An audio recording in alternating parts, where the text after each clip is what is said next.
આ ત્રણ વસ્તુ મેઇન છે. સૌથી પહેલા જે છે આજે આપણે ધ્યાન કરીશું. પછી બીજી જે પદ્ધતિ છે ને એના વિશે હું તમને થોડી જાણકારી આપીશ કે ભાઈ અંદરની સફાઈ કેવી રીતના કરવાની. અને ત્રીજું રાતે સૂતી વખતે આપણે સરસ રીતે એક નાની એવી પ્રાર્થના કરી અને શાંતિથી સૂઈ જવાનું. આ ત્રણ જ વસ્તુ કરવાની. બહુ સરળ. કોઈ પૈસા લેવામાં આવતા નથી. ફ્રી ઓફ કોસ્ટ છે. 160 પ્લસ કન્ટ્રીઝ માં અમે લોકો છીએ. ક્યાં એના પૈસા લેતા નથી. અને 75 વર્ષથી છે. અમે કોઈ ચાર્જ નથી લેતા. ફ્રીમાં વસ્તુ છે એટલે એનું મૂલ્ય બહુ ઊંચું છે એટલે ફ્રીમાં. એટલે આપણે ઘણી વાર શું ફ્રીમાં વસ્તુ કોઈ આપે ને તો મૂલ્ય ના કરીએ. પણ ફ્રીમાં વસ્તુ છે એનું મૂલ્ય બહુ ઊંચું છે એટલે આપણે પૈસા ના આપે એવા ઘણી વાર કોઈ ગણતરી ના આવે. સો નો ફીસ નો ચાર્જ. દરેક વિષયને ધ્યાન કરવાનું છે. અને અમે બધા દર રવિવારે દરેક સિટી કેન્દ્રમાં અમારા સેન્ટર હોય કે દર રવિવારે 7:30 વાગે કે 9 વાગે અમે બધા ભેગા થઈએ અને સમૂહ ધ્યાન કરતા હોઈએ. તો આ એક સિમ્પલ પદ્ધતિ છે. હવે સૌથી પહેલા હું તમને ધ્યાન વિશે થોડું કહી દઉં, પછી શાંતિ શુદ્ધિકરણ કે સફાઈ વિશે કહી દઉં અને રાતે સૂતી વખતે પ્રાર્થના વિશે કહી દઉં. આપણે બધા જાણીએ છીએ કે આપણને કંઈક ને કંઈક જીવનમાં સ્ટ્રેસ હોય જ છે બધા. કોઈના જીવનમાં સ્ટ્રેસ ના હોય એવું ના હોય. મુકેશ અંબાણી હોય તો એને સ્ટ્રેસ હોય અને કોઈ સારો માણસ હોય આપણે તમારે જોવું એને બીજું એક તો સ્ટ્રેસ તો ચાલતું જ હોય. એટલે એવું કહેવાય કે આપણે બધા એક જ હોડીમાં સવાર નથી. we are not sailing the same boat. પણ આપણે એક તોફાનનો બધા એક જ તોફાનનો સામનો કરી રહ્યા છે જેનું નામ છે સ્ટ્રેસ. એટલે ધ્યાન કરવાનો જે સૌથી મોટો ફાયદો થાય ને કે આપણને શાંતિ મળે. શાંતિ અંદરથી શાંત થઈ. અને જ્યાં શાંતિ છે ત્યાં સમૃદ્ધિ છે. પીસ અને પ્રોસ્પેરિટી સાથે જ ચાલે. જ્યાં શાંતિ નથી ને ત્યાં પ્રોસ્પેરિટી નથી, સમૃદ્ધિ નથી. બધી વસ્તુઓ ઘણી બધી હોય ઘરમાં. તમારા પાસે સારામાં સારા આપણા પાસે કમ્ફર્ટ હોય, એસી હોય, ટીવી હોય, આ હોય, તે હોય, પણ શાંતિ ન હોય તો આપણે એન્જોય ના કરી શકીએ, આનંદ ના લઈ શકીએ. એટલે સમૃદ્ધિ ના મળે શાંતિ ના હોય. એટલે ધ્યાન કરવાની પહેલી સૌથી પહેલા શું મળશે? સ્ટ્રેસથી મુક્તિ અને શાંતિ મળશે. આપણે અંદરથી શાંત કરશું ને આપણી પાસે જે કંઈ બી જીવનમાં છે એને આપણે સારી રીતના ભોગવી શકશું, એન્જોય કરી શકશું અને વ્યવસ્થિત રીતે સમૃદ્ધ થતા જઈશું. કોઈ બી દેશની અંદરમાં શાંતિ હોય તો ત્યાં સમૃદ્ધિ હોય છે. તોફાન થતા હોય તો સમૃદ્ધિ આવે ના આવે. કોઈ બી ઘર હોય તે વાદવિવાદ વિવાદ હોય તો સમૃદ્ધિ હોય ના હોય. આપણે એવું જ આપણું મનનું છે. આપણું મન જો શાંત થઈ ગયું તો આપણે એન્જોય નહીં કરી શકીએ જીવન. તો સૌથી ઇમ્પોર્ટન્ટ, સૌથી સારામાં સારું જે ગોલ, મકસદ જે કંઈ તમે આપણે કહીએ એ શું છે? શાંતિ મેળવવા. જ્યારે માણસ સુધરી જાય ત્યારે આપણે એને શાંતિ મળે, શાંતિ મળે. આખી જિંદગીને શાંતિ એને ન લીધેલી હોય તો છેલ્લે કેવી રીતના મળવાનું? ફેક્ટ છે કે નહીં? તો આપણે આખા જીવન દરમિયાન આપણે જેમ શાંતિ મેળવતા જશું તો આપણો અંત બી શાંત જ થવાનો, સારો થવાનો. એને સમૃદ્ધિ કહેવાય. તો ધ્યાન સૌથી પહેલા શું શીખવે કે આપણે વ્યવસ્થિત અંદરથી શાંત થઈએ, એક ચિત્ત થઈએ અને આપણે આપણું જીવન સારી રીતના વ્યવસ્થિત રીતે જીવીએ. તો સવારે જે ધ્યાન કરીએ છીએ એમાં આંખ બંધ કરી અને હૃદય ઉપર ફોકસ કરીને હૃદય ઉપર આપણું ધ્યાન કેન્દ્રિત કરીએ છીએ. અને એક સૂક્ષ્મ વિચાર એવો લઈએ છીએ કે દિવ્ય પ્રકાશ મારા હૃદયમાં પહેલેથી જ મોજૂદ છે. એટલે આપણે આમ જ કરીએ ને હંમેશા આપણને ખબર જ છે દિવ્ય પ્રકાશ કે શક્તિ, ઈશ્વરી ઉર્જા શક્તિ અંદર છે. એની સાથે આપણે જોડાઈએ છીએ સવારના ધ્યાન. તો અમે તમને હમણાં ધ્યાન કરાવીશું. બીજી જે પદ્ધતિ છે સાંજે જે પદ્ધતિ કરવાની છે શુદ્ધિકરણની પદ્ધતિ, જેને ક્લીનિંગ કહેવાય. કે સાંજે આખા દિવસ કાર્ય પત્યું પછી આપણે અંદરનું સાફ કરીએ. આપણે અંદરમાં જે બધું ભેગું થઈ જાય છે. હવે અંદર ભેગું કેવી રીતના થાય? કારણ કે આપણી અંદરમાં છે ને સૂક્ષ્મ શરીર, 3 શરીર છે તો ખ્યાલ છે ને આપણને. એક સ્થૂળ શરીર જે આપણને દેખાય અંદરનું એક સૂક્ષ્મ શરીર અને ત્રીજું કારણ શરીર. કારણ એ કોન્શિયસ બોડી. બરાબર? કોઈ કારણવશ આપણે ક્યાંક જન્મ લીધો, કોઈ આપણા મા બાપ છે, મા બાપ બદલાય? મા બાપ ના બદલાય. લોહીના સંબંધ બદલાય? ના બદલાય. પરિસ્થિતિ બહુ વધારે ના બદલાય. ડોક્ટર હોય તો 4 હોસ્પિટલ કરી શકે, ધીરુભાઈ મળી ના કરી શકે. અમુક બંધાઈ ગયું, બંધારણ થઈ ગયું ને, એક થઈ ગયું પ્રારબ્ધનું એક બંધારણ થઈ ગયું, તો કારણ શરીર એક આપણા ગુરુ.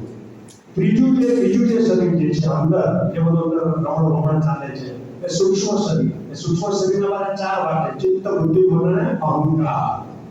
ચિત્ત આમ તો ભમ્યા કરે, ફોકસ ના. બુદ્ધિ આપણે કહે ને દુર્બુદ્ધિ, વિકૃત બુદ્ધિ, સારી બુદ્ધિ, ધીમો શરીર, સાર. તો બુદ્ધિ, ચિત્ત, બુદ્ધિ. મન એટલે માઇન્ડ શાંત હોય, મગજ શાંત હોય તો બુદ્ધિ ખીલે. મગજ શાંત હોય, મગજ વિચલિત હોય, આકર્ષિત હોય ચારે બાજુ, તો બુદ્ધિ કામ વ્યવસ્થિત ના કરે. તો બુદ્ધિ, ચિત્ત, બુદ્ધિ, મન અને અહંકાર. અહંકાર જેટલો ઓછો જેટલો પણ અહંકાર એવાનો જીવન અંત સુધી આપણને પૂછ્યું હોય ને, કોઈ કે માંદો વાળા હોય ને, મરવા પડે તો નામ હું એમ પૂછો તો નામ કહેશે, આ કોઈ બાબાનું નામ, ખાતરનું નામ બધું કહેશે. અહંકાર છેલ્લે સુધી રહે. અહંકાર જરૂરી નથી એવું નથી, પણ અહંકારનો અતિરેક આ હું જ કરી શકું, હું જ કંઈક છું, બીજા કંઈ એ ખોટી વસ્તુ છે. તો ચિત્ત, બુદ્ધિ, મન અને અહંકાર આ ચાર વસ્તુથી બનેલી છે, સૂક્ષ્મ શરીર બનેલું છે. તો સાંજે જે આપણે બેસીને સફાઈ કરીએ ને, એનાથી આ બધાથી આપણે ઘણા બધા લાઈટ થઈ જાય. અંદરનો પેલું અતિરેક કચરો બધો ભેગો થઈ ગયો, એ બધો આપણે સાફ કરીએ. એ કેવી રીતે સફાઈ કરવાની છે એ વિશે બી થોડુંક તમને માહિતી આપી દઉં. ધ્યાન આપણે હૃદય ઉપર કરીએ છીએ. સફાઈ જે છે ને, એમાં આપણે ધ્યાન આપણે પીઠ ઉપર લઈ આવીએ છીએ. અહીંયાથી આ પાછળની સાઈડ આપણે ધ્યાન કરીએ છીએ. આરામથી ધ્યાનની મુદ્રામાં બેસીએ છીએ. અને અહીંયા સ્કલ્પથી લઈને ટેલબોન સુધી, આપણે ટેલબોન છે માણસને, તો એ ટેલબોન સુધી આખી પીઠ ઉપર આપણે ફોકસ રાખી અને ખાલી વિચાર લેવાનો છે. સૂક્ષ્મ સંકલ્પ આપણે હિન્દુ સંસ્કૃતિમાં કોઈ ઇમ્પોર્ટન્ટ છે. સંકલ્પ લઈએ, આપણે હવન કરતા પહેલા સંકલ્પ લઈએ, કોઈ બી સારું કામ કરતા પહેલા સંકલ્પ લઈએ. આપણે સંકલ્પ લઈએ છીએ કે આખા દિવસ દરમિયાન જે કંઈ અશુદ્ધિ અને જટિલતાઓ મારી અંદરમાં ઉદ્ભવી છે, બધી પીઠના પાછળના ભાગમાં ધોવાણા સ્વરૂપે બહાર છોડી છે. ના કન્ટિન્યુ કરવાનો. આ સૂક્ષ્મ વિચાર સાથે રિપીટ નથી કરવાનો, મંત્ર નથી, સજેશન, સંકલ્પ છે. સંકલ્પ દ્વારા અશુદ્ધિ અને જટિલતા બધું બહાર કાઢી. આ 15 મિનિટ સુધી ચાલશે આ પદ્ધતિ. એટલે આપણને હળવાશ, લાઇટનેસ મહેસૂસ થશે. ત્યારે આપણે બીજો સંકલ્પ જોડવાનો છે, બીજો વિચાર જોડવાનો છે કે દિવ્ય ઉર્જા બ્રહ્માંડમાં મારા હૃદયમાં પ્રવેશી રહી છે, મારા આખા શરીરમાં પ્રવેશી રહી છે, અને બાકીની અશુદ્ધિ અને જટિલતા બહાર કાઢવામાં મારી મદદ કરી રહી છે. એટલે બે પ્રોસેસ સાથે ચાલે, બે પદ્ધતિ સાથે ચાલે. આ લગભગ 10 મિનિટ સુધી કન્ટિન્યુ કરવાનું. પહેલું પદ્ધતિ જે છે પહેલી જે પ્રોસેસ છે 15 મિનિટ. બીજું જે પદ્ધતિ છે, બીજું સ્ટેપ 10 મિનિટ્સ. પછી લાસ્ટમાં થર્ડ સ્ટેપ, આંખ ખોલતા પહેલા અગત્ય, ખૂબ જ અગત્ય, બધી જ અશુદ્ધિ અને જટિલતાઓ મારા આખા શરીર તંત્રમાં હંમેશા માટે બહાર રહી ગયું છે. હું શુદ્ધ, સરળ અને પવિત્ર થઈ ગયો છું.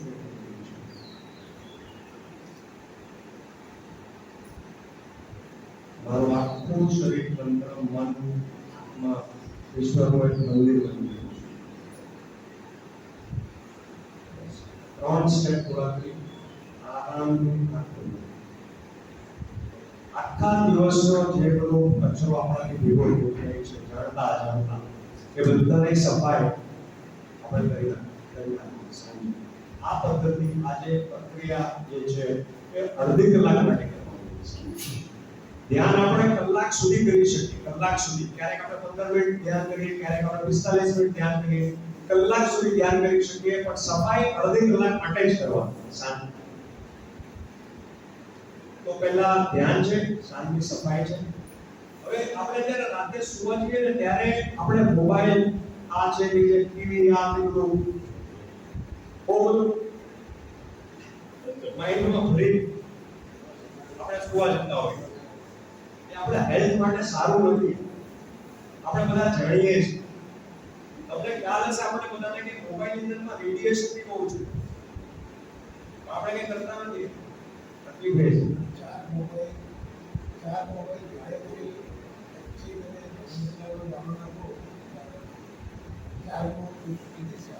હા તો મોબાઈલ જે છે ને મોબાઈલ આપણે બંધ કરી દેવો છે રાત્રે સુતા વખતે. અને ક્યારેય પથારીમાં આપણે જ્યાં સુતા હોઈએ ને ત્યાં આપણી બાજુમાં મોબાઈલ ઉભો જ ના થાય. એટલું બધું રેડિયેશન છે મોબાઈલ. એટલે રાતે સૂતી વખતે મોબાઈલ કરી દેવાનો બંધ, મૂકી દેવાનો ડ્રોઈંગ રૂમમાં, બેડરૂમમાં જઈને જઈ આરામથી સુવા. ત્યારે પથારી પર બેસવાનું, ધ્યાનની મુદ્રામાં ફરીથી પાછા આજે ઈશ્વરીય શક્તિ, તાકાત, ઉર્જા, પંચ જે આપણામાં છે એની સાથે આપણે જોડાવ. આંખ બંધ કરી એનું પાછું આહ્વાન કરવાનું. છો જ મારી અંદર ઈશ્વર જે કે છે. અને એક નાની પ્રાર્થના કરવાની, હે નાથ, એટલે જે અંદર જે નાથ બેઠો કરતા માટે સેમ ભગવાન છે. હે નાથ, તું જ મનુષ્ય જીવનનું વાસ્તવિક ધ્યેય છે. અમે હજી પણ ઈચ્છાઓના નામ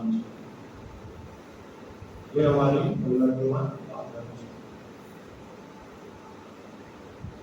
તું અમારો એકમાત્ર સ્વામી, ઈષ્ટ અને શક્તિ છે જે અમને કોઈ લક્ષ્ય સુધી લઈ શકે છે. અને આ ચાર લાઈનની પ્રાર્થના છે. પહેલો શબ્દ છે જે નામ. આપણે અંદર જે શક્તિ રહેલી છે એને આપણે ડાયરેક્ટ એડ્રેસ કરીએ છીએ નામ. તું જ મનુષ્ય જીવનનું વાસ્તવિક ધ્યેય છે. આપણા બધાના ધ્યેય હોઈ શકે અલગ-અલગ કે ભાઈ આપણે આ કમાવું, તે કમાવું, ત્યાં જવું, ત્યાં જવું, આપણે આમ કરવું, તેમ કરવું, છોકરા મોટા કરવા, ભણાવવા. પણ વાસ્તવિક ધ્યેય બધાનો એક જ છે. બધા એક જગ્યાએ આવ્યા ને એક જગ્યાએ પાછા જવાનું છે. એટલે એ નામ તું જ મનુષ્ય જીવનનું વાસ્તવિક ધ્યેય છે.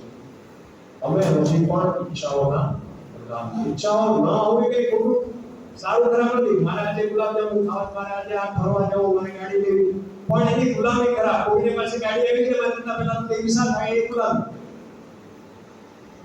પણ મારી ઈચ્છા રાખવી છે કે હું મર્સિડીઝ બેન્ઝ લઉં, તમે કે ખોટું નથી. એની મારી મહેનત કરું ખોટું નથી. એ નામ તું જ મનુષ્ય જીવનનું વાસ્તવિક ધ્યેય છે. અમે હજી પણ ઈચ્છાઓના ગુલામ છીએ. અને ગુલામી મને ઈચ્છા થાય તો મારી ગુલામીમાં બાધક છે ને. મને ગુસ્સો આવે કે ના મળે તો એ ગુલામી કોની છે? એ બાધક કોને માટે? મારા માટે. એ નામ તું જ મનુષ્ય જીવનનું વાસ્તવિક ધ્યેય છે.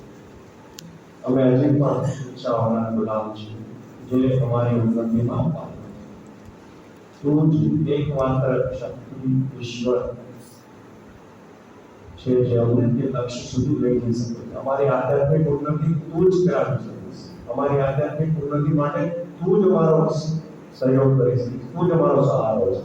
એવી રીતના આપણે એક સાથે જોડાઈ 15 મિનિટ આરામથી બેસી એની સાથે જોડાયેલા રહીને બેસીને પછી ડાયરેક્ટ આરામથી સુઈ જવાનું.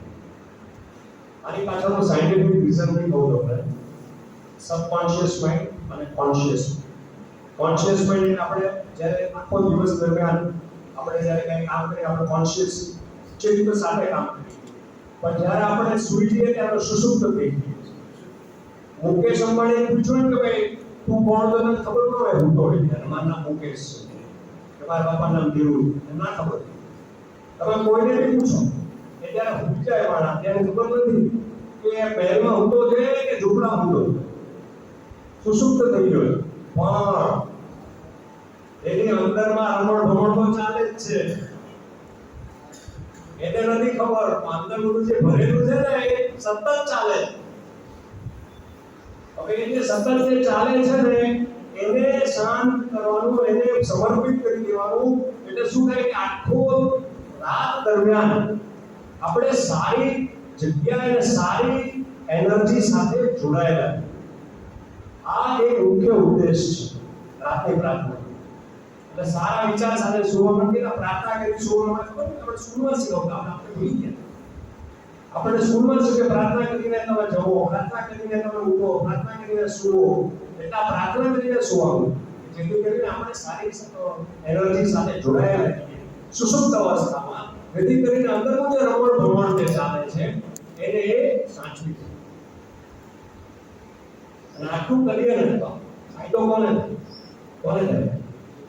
આપણને પોતાને, પછી સમાજને. આપણને ફાયદો થાય, દરેક માણસ જો વ્યવસ્થિત જીવે તો પછી ઓટોમેટિક સમાજને ફાયદો થશે. હવે આપણે છે ને પહેલા શું કરીએ? રિલેક્સેશન. તો 3 પદ્ધતિ છે. કઈ ધ્યાન, સાધુ, સફાઈ અને રાતે પ્રાર્થના.